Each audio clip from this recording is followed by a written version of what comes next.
Bom dia, meus jovens. Estamos aqui para mais uma aula. A gente teve que dar um tempo por conta que o equipamento que a gente utiliza aqui, que é um smartphone chinês, ele caiu e quebrou no sábado. Aí eu deixei de gravar, né? Mas foi bom esse tempo porque tinha uma prova aí para entregar até o dia 1º, né, pessoal? Que foi antes de ontem, então espero que todos tenham cumprido esse prazo. Ok, aí a gente retoma hoje aqui a nossa unidade de aprender economia, utilizando o livro de Paul Singer. Muito bem, meus amigos. Retomando aqui as nossas aulas à distância, nós falamos na aula passada de moeda e o Estado, de como surgiu a moeda, né? De como essa moeda aí se tornou essa moeda que nós falamos de custo forçado, né? Porque que aqui no Brasil, por exemplo, hoje é real, lá nos Estados Unidos é dólar e assim sucessivamente. Falamos como o governo interveio preteritamente para ser aí o único emissor de moeda para justamente aí evitar falsificações, né? Então, o governo, primeiro a gente tinha dito para vocês que era opcional, né, a cunhagem de moedas nas casas reais, por causa do selo que ali conferia uma garantia de procedência, né, daquele ouro que estava sendo fundido. Depois o governo ele vai ter esse monopólio da emissão de moeda. Muito bem, é isso? E aí o Estado passa a arbitrar, né, a política monetária, inclusive exigindo que os impostos sejam pagos em moeda de curso forçado e não mais como era lá na Idade Média, né? O pessoal pagava imposto com galinha, com produtos, etc, etc, né? Agrícolas. Não é mais assim, né? Então houve aí uma sofisticação dos meios de pagamento. Muito bem, surge aí no bojo desta sofisticação econômica, o banco, né? O banco é uma instituição muito antiga, né? Ele remonta, né? Inclusive o nome era banca, depois passou a ser banco. Ele remonta aí à Idade Média, né? Era uma atividade que era uma atividade na Idade Média que não era mais expressiva, mais importante, uma vez que a Idade Média, como a gente já falou para vocês, sobretudo a Alta Idade Média, não havia uma circulação de dinheiro, uma circulação aí monetária, justamente porque não havia um comércio aquecido. Quando esse comércio começa a se aquecer, ainda sob as amarras da igreja, etc., essa atividade bancária ela vai começando a criar musculatura, porque só existe um comércio efetivamente, né, aí forte se houver intermediações bancárias. E as intermediações bancárias, como a gente falou na aula passada, né, aí as cartas de crédito, etc., letras de câmbio, só podem existir se houver banco, né? Então os bancos começam a criar musculatura. Pois muito bem, e como é que surge o banco, né? Aqui a hipótese levantada pelo nosso autor.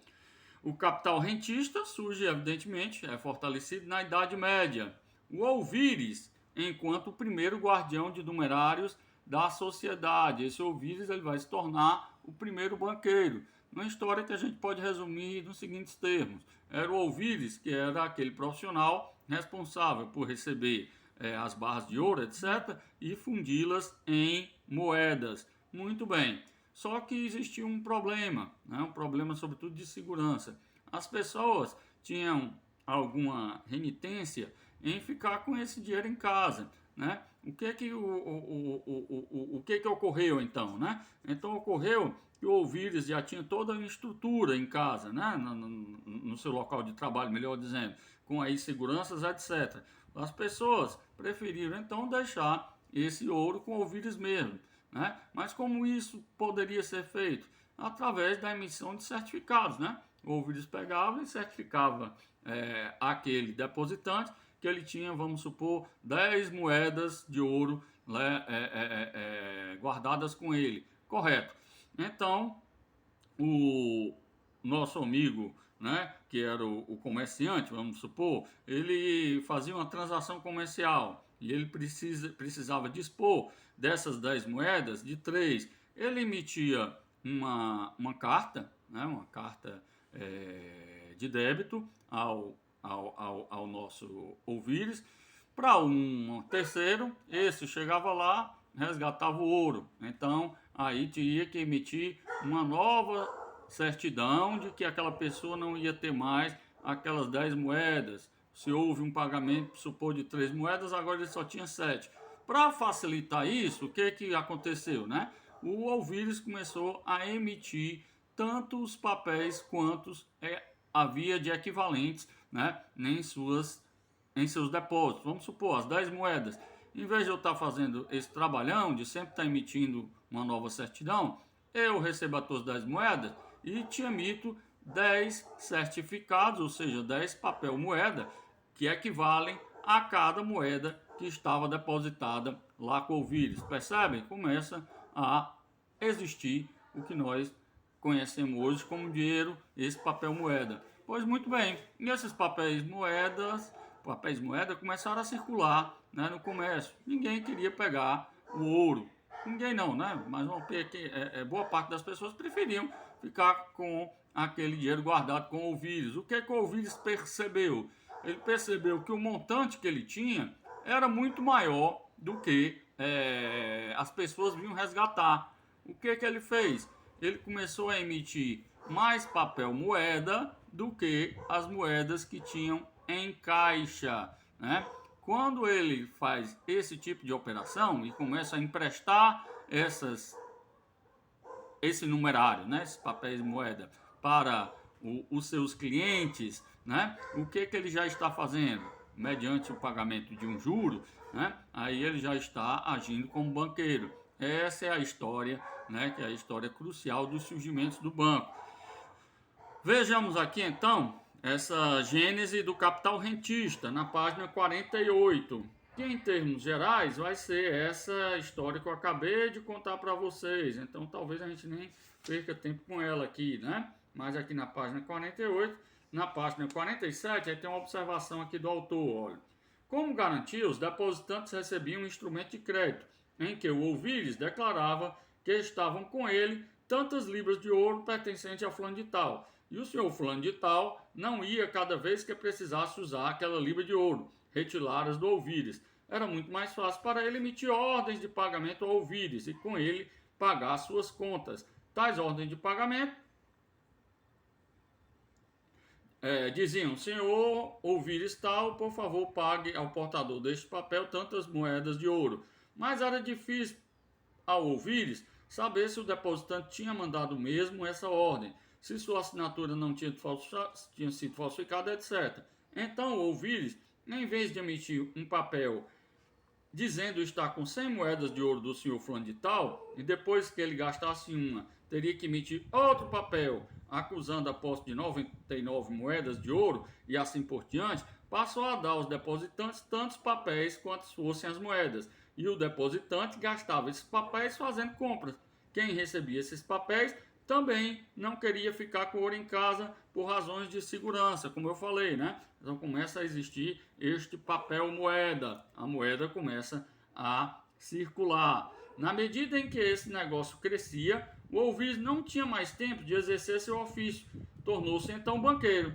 A essência do negócio bancário é reemprestar dinheiro, ou seja, guardar dinheiro, ficando com a moeda mercadoria, colocando em seu lugar suas notas, que se chamam papel moeda, como nós falamos para os senhores e senhoras. Muito bem. Como sustentar a relação do contido em caixa para a circulação? Em tese, todos os bancos são insolventes. Todavia, a credibilidade do banco é fundamental para a sustentabilidade do capital rentista. Em outras palavras, né, se todos os depositantes, tanto nesse período como hoje, fossem resgatar os seus dinheiros nos bancos, os bancos quebrariam, porque não vai ter esse dinheiro lá. Vai ter uma pequena parte, uma pequena reserva para pagar aí os cheques, né, as transações que vão aí exigir a contrapartida de entrega de papel moeda. mas em tese todos os bancos são insolventes, né? Desde a época do Ovidius. O Ovidius emprestava muito mais notas do que ele tinha em caixa, e muitos bancos quebraram, né? Aí na história, né, da humanidade. Mas aí houve a regulamentação estatal que veio para evitar esse tipo de quebra e o prejuízo aí dos depositantes, como a gente vai ver, certo? Se a credibilidade do banco é abalada, há uma corrida para os saques. O banco estará em risco iminente, né? Na página aqui 48, no final, o nosso autor vai dizer, ó, no caso, o banco quebra. Isso ocorria na primeira etapa da história dos bancos. Eles quebravam. Não sempre, mas muitas vezes. Era um negócio que, em última análise, dependia da confiança que os depositantes tinham no banqueiro, enquanto as pessoas acreditavam que podem receber ouro pelas notas, elas não querem. Quando elas começam a desconfiar que não o podem receber, elas procuram tirar a limpo suas dúvidas e descobrem que de fato não podem, né? Imagina aí se todo mundo fosse resgatar o dinheiro de um banco aí X, Y, Z. Evidentemente que o banco não ia ter, né, essa reserva lá em caixa. Muito bem. Então o banco, em tese, sempre quedará nesta insolvência, né? Mas sua essência é receber depósito à vista e reemprestar a prazo, a curto prazo, a longo prazo, tem uma infinitude de modalidades de crédito no banco, né? Mas de onde vem o lucro do banco? A essência da fonte milagrosa, como dizia Marx, do D, tracinho de linha, como tem aí na nossa nota de aula, né? É aí de fato a cobrança de juros, que é a diferença entre o depósito à vista e aquilo que o banco empresta. O nome disso é spread bancário. Muito bem, lá na página 49, o nosso autor vai dizer nesses termos: o banqueiro toma dinheiro emprestado à vista e paga a juros os depositantes. No Brasil, no momento, não paga, mas já pagou no passado e pode vir a pagar, a não ser que a pessoa tenha uma conta remunerada, né? Aí tem esse pagamento diário. Mas empresta a prazo e cobra um juro do seu devedor. O juro que o banco cobra é, evidentemente, muito maior do que o que ele paga. Por exemplo, o banco paga ao ano ao depositante 6% e cobra 12% ao seu devedor. Da diferença de juros, ele paga seus funcionários, guardas, o aluguel do local e ainda obtém um lucro. O banco pode viver de uma diferença de taxa de juros aparentemente pequena, porque eles se aplicam a uma grande quantidade de dinheiro que passa pelos seus guichês. No Brasil, esses lucros do setor bancário, ele é estratosférico em função de outras razões, mas sim também do espírito bancário. O espírito bancário bruto, divulgado periodicamente pelo Banco Central, refere basicamente à diferença entre a taxa de juros que o banco paga aos investidores na captação de recursos e as que cobram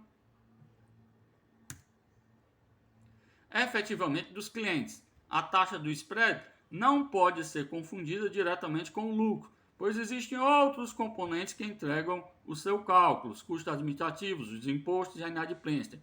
Entretanto, via de regra, quanto maior o spread bancário, mais os bancos lucram, já que tomam dinheiro emprestado por uma taxa menor do que a cobrada por eles para emprestar a mesma quantia.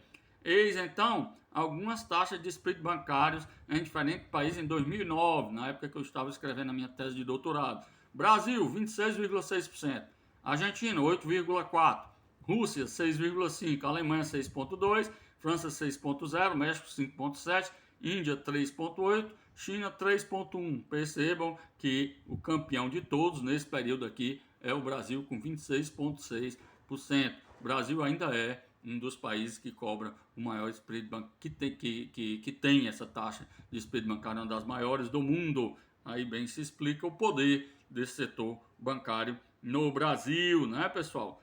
A partir dos anos 90 do século passado, a exclusividade no pagamento de funcionário público deixa de ser operada pelas instituições bancárias oficiais, sendo comuns leilões interbancários para aquisição de tais fatias desse mercado conhecido como varejo, estabelecendo-se assim outra fonte privilegiada de retorno ao capital rentista, né? Que é as folhas de pagamento aí das prefeituras, do estado, etc. Pessoal, a gente vai ficar por aqui, já deu 15 minutos, amanhã a gente retoma com outro importantíssimo item, que é o banco e o estado. Um abraço a todos, fique com Deus.